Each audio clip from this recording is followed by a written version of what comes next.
Spoken English practice. मदद के लिए पूछो। Ask for help, ask for help. कुछ नया करने का प्रयास करो। Try something new, try something new. वादा करो मुझसे। प्रॉमिस मी, प्रॉमिस मी।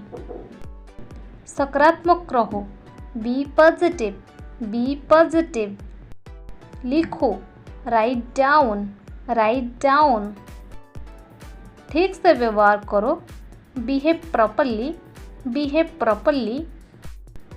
टेंशन मत लो। Chill out, chill out. इसे भूल जाओ। Forget this, forget this. खुद को स्वीकार करो। Accept yourself, accept yourself. कुछ अलग सोचो। Think something different, think something different. घबराओ मत। Don't panic, don't panic. रुको मत। Don't stop, don't stop. फिर से कोशिश करो। Try again, try again. बहुत बढ़िया। Good job, good job. नेक बनो। Be gentle, be gentle.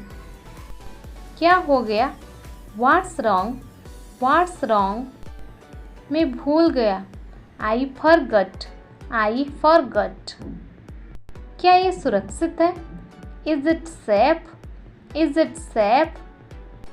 मुझे दो। Give me, give me. ईमानदार बनो। Be honest, be honest.